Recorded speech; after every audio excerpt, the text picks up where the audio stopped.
Mark and I just had a productive meeting ahead of the upcoming NATO summit, as you realize. Exciting times in so many ways, important times as well. And during our discussion, I shared a few Swedish key priorities ahead of this summit. First, a united alliance is a strong alliance. Extremely important to stress that. In these challenging times, we need to stand together, and I'm very impressed by Mark Rutte's enormous efforts to build this unity ahead of the summit. Second, this is the moment where Europe must take great responsibility for our own defense. Sweden is a leading country to that. We want the summit to manifest strongly increased European ambitions and to set a new ambitious goal for defense spendings. A few months ago, as you know, the Swedish government announced our own plans for Sweden to make the biggest military build-up since the early days of the Cold War. That is a significant step for Sweden. And today, I'd like to confirm that Sweden will reach a new NATO spending target of 5% to GDP, where at least 3.5% to GDP will be allocated towards core defense requirements to fulfill NATO's new capability targets. That is a Swedish decision, and of course we will formalize that again after the NATO summit in The Hague. My government has already announced the increase to 3.5% of GDP, and we did that because we realize that regardless of the NATO summit decision, we are in a specific geographical situation where we need to meet the future threats from Russia. And the backdrop is, of course, the war of aggression against Ukraine, but also the fact that we know Russia since very, very many years.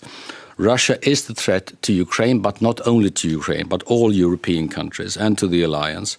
And I think there is a growing sense of urgency. I think that will be reflected also in Mark Rutte's comments among allies that more countries need to do the same thing right now. Third, supporting Ukraine's right to self-defense against Russia. That strengthens the security across the Euro-Atlantic area. It also defends the rules-based world order, which benefits people all over the world. I think Sweden's entry into NATO slightly more than 1 year ago meant that we bring geography and we bring capacity to the alliance. And in terms of geography, I normally say just look at the map. Sweden is one of the largest European countries in NATO in terms of pure size, and we have the longest Baltic Sea coastline, and our historic experience in naval operations in the Baltic Sea is unmatched by any other nation, on the sea, under the surface and in the air. Regarding Russia, we see increased activity, including Russia allocating more resources than usual to the Baltic Sea right now. We also see that our targeting of the shadow fleet is affecting Russia's economy and diminishing its resources. And together with allies, we will continue and, if needed, ramp up our activities in the Baltic Sea. Now we stand ready as a basing and staging area for the Allied reinforcements. This will strengthen NATO's ability to carry out operations in Northern Europe, in the Baltic Sea, and to reinforce the eastern flank, thereby strengthening the alliance as a whole.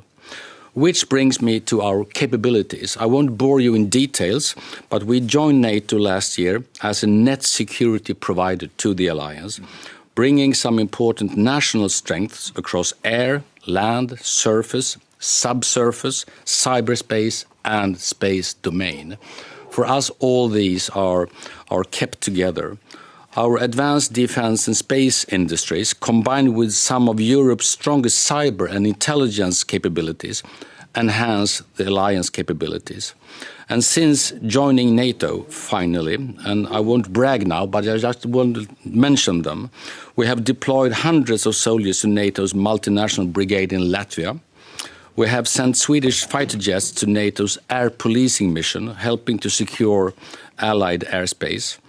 We have provided Gripen fighters to operate in Polish airspace to protect the logistics for providing Ukraine with material.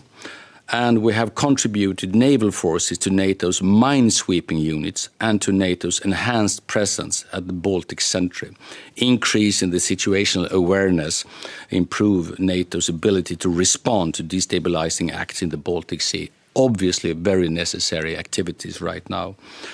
And we are taking on the responsibility as a framework nation for NATO's enhanced forward presence in Finland. That is what we are trying to do right now. Finally, given the serious security situation right now, Sweden is entering a new phase of investment, building our country stronger through historic commitments to defense industry, to infrastructure, research and energy systems. And we do this in a scale we haven't seen for decades. Obviously, we do this in a very serious situation. We do because we need to do it, but we also think this is an investment that will bring security to Sweden, but also bring prosperity to Sweden. Thank you so much for being here, Mark. Please.